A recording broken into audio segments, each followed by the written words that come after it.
Vous écoutez Alger Chaîne 3, le journal.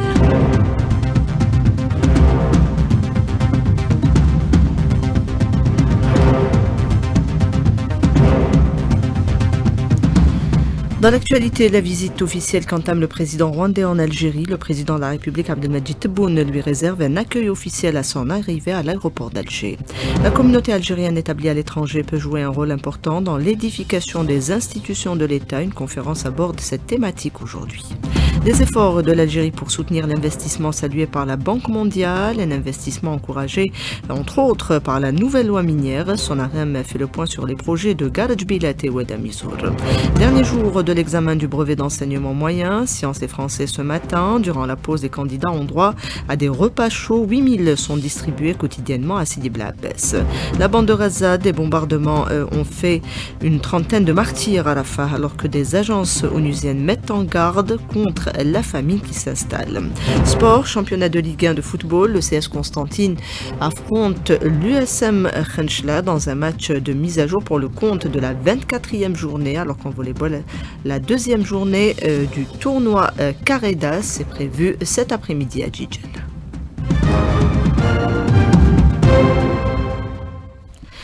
Madame, Monsieur, bonjour. Le président de la République Abdelmadjid Tebboune a accueilli ce matin à l'aéroport international d'Alger son homologue rwandais qui entame une visite officielle de 2 jours en Algérie. Le chef de l'État a réservé un accueil officiel à Paul Kagame en présence de hauts responsables de l'État et de membres du gouvernement. Après avoir écouté les hymnes nationaux des deux pays, les deux présidents ont passé en revue des détachements des différentes forces de l'ANP qui leur ont rendu les honneurs. Création d'une compagnie aérienne exclusivement chargée du transport domestique. Le dossier avance. Il sera finalisé dans quelques semaines, a indiqué ce matin le ministre des Transports, Saïd Sayoud. Ses propos sont recueillis par Abdelhamid Zoued. السيد رئيس الجمهورية اتخذ قرار تاريخي وهو خلق شركة تابعة إلى الخطوط الجوية الجزائرية تكلف فقط بالنقل الداخلي أو ce qu'on appelle une filiale de Air Algérie qui sera uniquement chargée donc du transport aérien domestique. الأسابيع القليلة القادمة سننتهي من هذا الملف هذا تكون الشركة جاهزة وتدخل الخدمة. إنشاء هذه الشركة هذه راح يقلل من يعني المشاكل المعاناة نتاع المواطنين سواء على مستوى يعني الشمال أو على مستوى الجنوب. العديد من الطائرات سيتم إدراجها في هذه الرحلات الداخلية باش نزيدوا في العدد نتاع الرحلات بين المطارات الجزائرية بصفة عامة سواء المتواجدة في الشمال أو في الجنوب أو حتى تلك المتواجدة على مستوى الهضاب والمناطق الداخلية. Lors de son déplacement à Djidjen, le ministre des Transports a également insisté sur l'urgence de parachever les travaux au niveau du port. التعليمات واضحة. Tous les travaux doivent être achevés dans les plus brefs délais afin d'exploiter le port avec tous les capacités max. الأمر الثاني كذلك هو الإسراع في معالجة كذلك البضائع الواردة والصادرة كذلك في الأوقات القياسية حتى نتجنب كذلك ce qu'on appelle donc les surestaries particulièrement pour les importations. Diversification de l'économie nationale avec ses investissements engagés dans le secteur minier. La nouvelle loi minière devrait également conférer une nouvelle dynamique. En attendant, des avancées sont enregistrées pour les projets de Garajbilat et Ouadamizour notamment. Lina Adouche pour plus de détails. Le secteur minier est aujourd'hui au cœur de la diversification économique, notamment à travers les méga-projets de Garajbilat et Ouadamizour, levier clé pour réduire la dépendance aux hydrocarbures. Belkacem Soltani, PDG de Sonarem. Garajbilat, à Lyon-Bonvois, récemment, nous avons installé une unité de traitement de 5 millions de tonnes de pré-traitement pour réduire le taux de phosphore et augmenter la teneur en fer. Donc, on va rentrer en production en 2026 pour faire 2,6 millions de tonnes de produits retraités du minerai du fer. Ouadamizour, on est en phase d'ouverture et de préparation de la construction de la mine souterraine et nous allons installer une unité de traitement en flotation pour produire 30 000 tonnes de plomb et plus de 170 000 tonnes de zinc. La nouvelle loi minière vient réformer le secteur pour attirer plus d'investissements tout en offrant des facilités pour le dynamiser. Par le passé, les procédures pour l'octroi d'un titre d'exploration, quand on trouve une réserve, on crée un deuxième dossier. Actuellement, Actuellement, nous avons abrogé cette disposition par la nouvelle loi pour dire le même titre d'exploitation, il devient permis d'exploitation. Par le passé, quand le gisement nécessite un traitement particulier en matière d'unité qu'on appelait établissement classé par le ministère de l'Environnement. Actuellement, on peut avec le titre d'exploitation continuer à faire l'extraction et l'exploitation de votre gisement en attendant l'octroi de l'autorisation d'un établissement classé, indépendamment de l'article 102 qui a abrogé cette règle 51-49. L'État mise ainsi sur le développement du secteur minier pour renforcer sa souveraineté et diversifier durablement l'économie nationale. Et le rapport de la Banque mondiale prévoit justement une amélioration des indicateurs économiques du pays grâce à la consolidation des investissements, notamment dans les secteurs à forte valeur ajoutée. Rimbouradoum.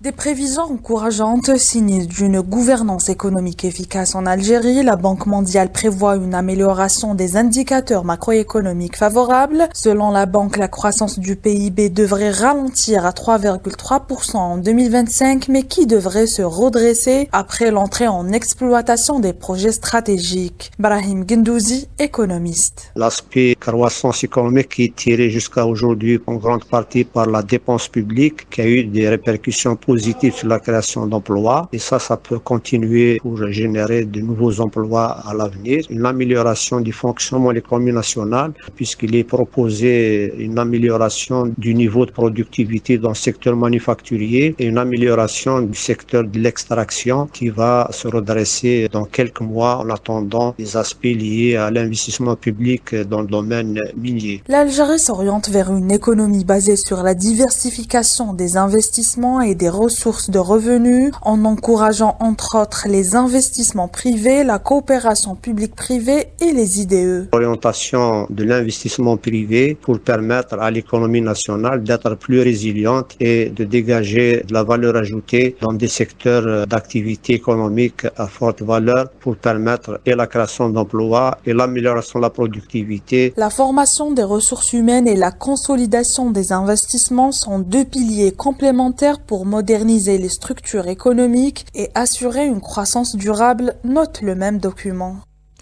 L'apport de la communauté algérienne établie à l'étranger à l'édification du pays est incontestable. Il s'agit aujourd'hui de renforcer cette contribution à un objectif réitéré lors d'une rencontre organisée aujourd'hui par l'autorité nationale indépendante des élections. Le compte rendu d'Ibtihal Addoun.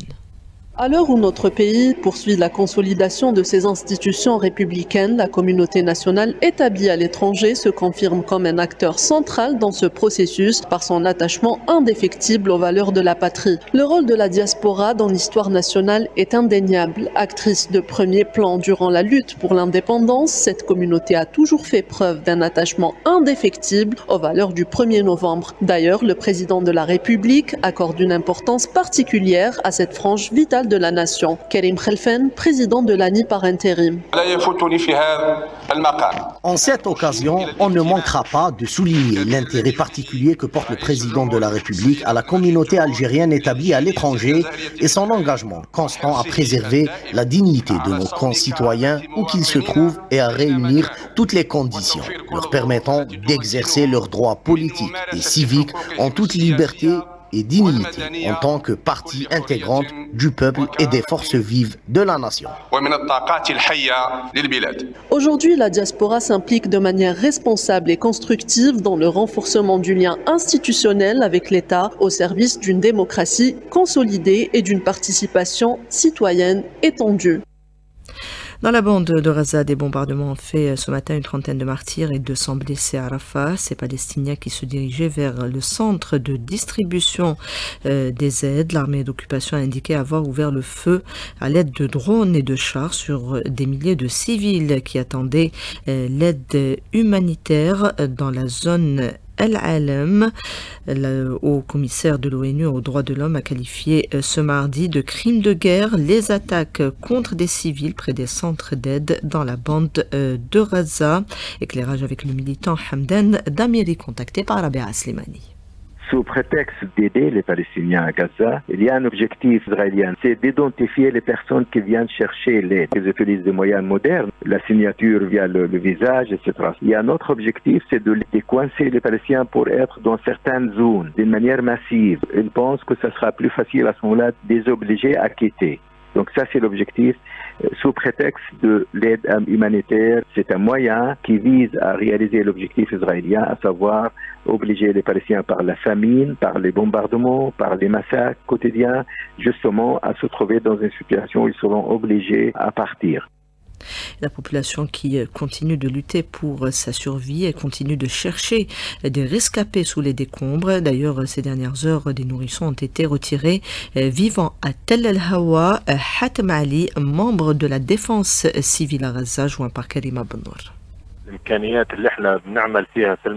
Avec les moyens disponibles simples, on peut dire inexistants, des ambulances hors service, elles doivent être réparées. Quand on se dirige vers les lieux bombardés sous les décombres des maisons, on fournit des efforts énormes pour sauver des vies humaines. Et on parle avec les victimes sous les maisons détruites, cela prend beaucoup de temps. Ça n'empêche pas que nous restons attachés à notre terre. Et quoi qu'il arrive, même s'ils démolissent toutes nos maisons, ils continuent de tuer des enfants, des femmes et des hommes. Nous ne quitterons pas cette terre.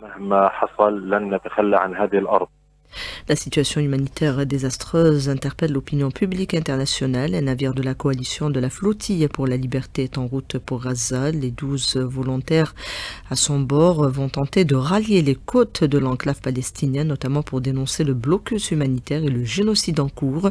Le militant Hamdan Dameri fera partie du groupe. Il participera à la marche mondiale à Rafah. Il appelle à une mobilisation d'envergure le 15 de ce mois. En fait, c'est un cri de la part de la société civile internationale d'aller jusqu'à Rafah. Et nous avons le rendez-vous le 13 matin au Caire pour partir ensemble. Nous serons plusieurs milliers de personnes. On s'attend à presque 10 000, peut-être plus que ça, des personnes qui viennent. Ce sont des personnalités politiques, il y a des parlementaires, il y a des artistes, il y a des footballeurs, il y a des musiciens, etc. Société civile internationale qui, avec cette initiative, a un seul objectif, c'est de briser le blocus contre la bande de Gaza et l'entrée de l'aide humanitaire qui attend. En 2 jours, l'armée malienne a fait face à 2 attaques terroristes d'envergure, un assaut coordonné qui a visé un camp militaire à Tombouctou ainsi que l'aéroport à proximité au lendemain d'un raid sanglant qui a coûté la vie à au moins 30 soldats dans le centre du pays. Des terroristes affiliés à Al-Qaïda affirment s'être emparés de la base militaire de Boulkessi dans le centre du Mali. L'armée malienne a confirmé avoir dû se replier face à l'intensité des combats. Depuis Bamako, on écoute les précisions du journaliste Ibrahima Sissoko, contacté par Rabia Slimani. Chaque fois que notre armée tombe ou fait l'objet d'attaques terroristes, souvent très généralement ça se fait à la même heure. Donc il va falloir que l'armée malienne revoie sa position. Parce que souvent à des heures tardives ou très généralement vers 2h, vers 1h du matin, l'armée fait l'objet d'attaques. L'insécurité elle est grandissante. Il y a la recrudescence de l'insécurité. La situation elle est préoccupante. Depuis 2012 jusqu'à aujourd'hui, le nord du Mali est aujourd'hui envahi par les terroristes, les djihadistes et les narcotrafiquants. Les terroristes partout, ils veulent attaquer, ils vont frapper fort. Et depuis que les militaires sont venus au pouvoir, ils sont en train de faire de leur mieux. Des propos recueillis par Rabia Slimani. Les épreuves du brevet d'enseignement moyen se poursuivent. Dernier jour avec le français et les sciences. Le matin, Tamazirt l'après-midi pour les candidats concernés. Les candidats dont beaucoup ont eu droit à un repas chaud tout au long de l'examen. Illustration à Sidi Blabès avec Inès Mohamed. Parmi les mesures prises par la direction de l'éducation de la wilaya de Sidi Blabès en cette période d'épreuve de BEM est d'assurer la distribution des repas chauds aussi bien aux candidats qu'aux encadreurs. Les normes d'hygiène sont respectées en exigeant une gestion rigoureuse des moyens de restauration, surtout en cette période estivale. Nagueta Mohamed, chef de service des finances et des moyens généraux à la direction de l'éducation. La direction de l'éducation de Sidi Blabès a servi durant les 3 jours des épreuves de BM, un quota total de 24 000 repas servis au niveau de 73 centres d'examen, dont 2 centres réservés aux enfants hospitalisés et 3 centres candidats libres, avec une moyenne de 8 000 repas jour. Les encadreurs, on a servi 4 164 repas aux encadreurs, d'une moyenne de 1 380 repas jour. Rappelons que 4 900 cadres étaient mobilisés au niveau des centres d'examen pour garantir le bon déroulement de ces épreuves de fin d'année. De Sidi Blabès, Inès Mohamed pour Algérien 3. Deux nouveaux trains mis en service ce matin à Constantine. Ils assureront 2 lignes, ce qui va notamment contribuer à renforcer le transport ferroviaire durant l'Aïd. Plus de détails avec Haït Karboua. Désormais, la ligne Constantine-Alger a son train Coradia, une nouveauté qui vient après la remise en service du train de voyageurs entre ces deux villes. Les nouveaux équipements vont permettre un meilleur confort et une vitesse de 120 km/h, un nouvel acquis pour le transport de voyageurs. Quant au deuxième train, il va relier Biskra à Constantine. Écoutons à ce propos Nabil Daas de la direction régionale de la SNTF et chargé de communication. Le train Coradia conçu pour offrir des trajets rapides, confortables et visant à améliorer la qualité de transport. Le train Coradia composé de 6 voitures et d'une capacité d'accueil de 254 sièges, dont 60 en première classe, au départ de Constantine à 6h40 le dimanche, mardi et mercredi, et son retour au départ d'Alger le samedi, lundi et mercredi. Une nouvelle relation entre Constantine et Biskra a été aussi inaugurée et qui sera assurée par un train de type autorail avec 199 sièges. Enfin, le directeur général de la SNTF, la Société nationale des transports ferroviaires, accompagné par les autorités locales, ont procédé à l'inspection de quelques tronçons du côté de Oued Ahmimim, près du Khroub, et qui bénéficient d'une opération de réhabilitation. Constantine, Hayat Kerboua, Alger 3. Il est 12h46. La suite du journal sur Alger Chain 3, l'Aïd al-Adha c'est dans 3 jours. L'approvisionnement en eau potable sera assuré. Un programme spécial est mis en place par l'Algérien des eaux qui appelle par ailleurs à éviter le gaspillage. Une conférence de presse a été organisée ce matin justement. Maëlle Kenzi a assisté.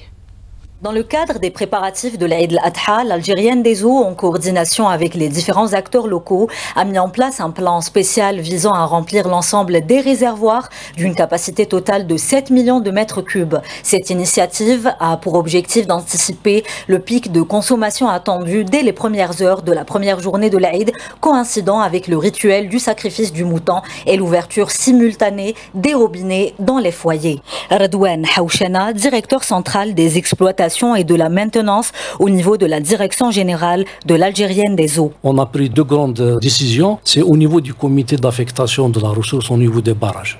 Actuellement, les wilayas qui sont alimentés à partir des barrages, nous avons un taux actuel national de 41,9% à l'échelle nationale. Donc ce taux peut nous permettre d'augmenter une quantité nécessaire pour faire face pendant cette journée de l'Aïd. En cas de panne ou de problème d'approvisionnement en eau, l'Algérienne des eaux a pris un ensemble de mesures préventives. Redouane Haouchana. On a créé une cellule ADE, Sonelgaz, qui vont étudier tous les points noirs au niveau de l'électricité, qui vont prendre en charge en cas de problème pour agir rapidement. C'est le premier point. Le deuxième point, pour assurer la continuité du service public, on a mis en place des permanences. Les permanences vont être présentes sur terrain en H24 pendant les 3 jours. L'Algérienne des eaux assure la mobilisation de ses services à l'échelle nationale pour garantir l'approvisionnement en eau durant l'Aïd al-Adha et appelle les citoyens à adopter une consommation responsable. La saison de pêche ou la campagne de pêche au thon rouge se poursuit. Le quota national a été fixé cette année à 2047 tonnes. 39 navires y prennent part, dont 3 tonniers construits localement dans des chantiers nationaux. La campagne se poursuivra pour rappel jusqu'au 1er juillet. Ammar Ouchli, directeur de développement de la pêche au ministère de l'Agriculture, contacté par Meïssa Smaïl. Pour la saison 2025, la commission centrale chargée du suivi de la campagne de pêche au thon rouge a reçu 40 demandes de participation déposées auprès des directions de la pêche. La commission a tranché sur la participation de 39 navires. Le quota total alloué pour les navires seniors pour la saison 2025 est de 2047,65 tonnes. On note la participation pour la première fois de 6 nouveaux navires, dont 3 construits localement en Algérie et 2 tonniers de 42 mètres construits pour la première fois en Algérie. Nos navires pêchent dans la haute mer au sud-ouest Malte jusqu'au large des côtes tunisiennes. La chaleur persistera encore dans plusieurs wilayas du pays face au risque de déshydratation, car justement aux personnes vulnérables, les personnes âgées en particulier. Il faudra donc faire attention. Hassan Chemèche pour plus de précision. En plus de leur fragilité liée aux maladies chroniques, à la perte d'autonomie et aux médicaments, les personnes âgées présentent une capacité réduite d'adaptation à la chaleur. Elles sont spécialement exposées au risque de déshydratation et au danger de la canicule. Le docteur Boukhiyar, urgentiste. Généralement, ils ne sentent pas la soif comme les sujets jeunes, donc pour eux, ils n'ont pas soif, ils ne boivent pas. Là, ils se déshydratent progressivement sans savoir, ils sont en train de sombrer et aller jusqu'au malaise, jusqu'au coma. Les personnes âgées sont très vulnérables, surtout lorsqu'elles sont malades chroniques. Rachid Sadawi, président de l'association de maladies respiratoires. Il ne faut pas s'exposer au soleil, éviter de faire des efforts, essayer de boire beaucoup d'eau. Les personnes âgées ne ressentent pas la soif, donc ce qui est intéressant pour eux, c'est qu'on mette à leur disposition une bouteille et on doit leur dire de prendre un peu d'eau de temps en temps. Ils risquent une déshydratation, ils peuvent avoir des détresses respiratoires, ce qui compliquera aussi leur prise en charge. Une déshydratation peut être mortelle. Il est important de boire de l'eau régulièrement, sans attendre d'avoir soif, et d'éviter les boissons sucrées, le café et le thé, des boissons qui ont un effet diurétique. Le sport, Hamza Rahmouni, avec plusieurs rencontres au menu cet après-midi. On va commencer avec le volleyball et le carré d'as messieurs. La deuxième journée prévue donc à partir de 16h. Mouloudia d'Alger, Stajnant, JS Ouled Adouane, Ouidad de Tlemcen. Ça, c'est à partir de 18h. Donc hier, c'est joué les rencontres de la première journée. Handball avec le championnat Excellence Dames et la 22e journée prévue cet après-midi. Une journée dominée par la rencontre. Un RKG Alger HBC El Biar, où le leader, le HBC El Biar, est dans l'obligation de s'imposer pour préserver sa première place. Et enfin, du football avec le match de mise à jour de la 24e journée. Ce sera le dernier match en retard. Il opposera le CS Constantine à l'USM Khenchela à partir de 17h au stade Ben Abdelmalek de Constantine. Merci Hamza. Redouane Siassi et Selma Figuier étaient à la réalisation du 12-13. Il y avait Seder à la console technique, Tahar à la régie d'antenne et Yassine au streaming. Tout de suite, la météo avec Karim Abdelmour.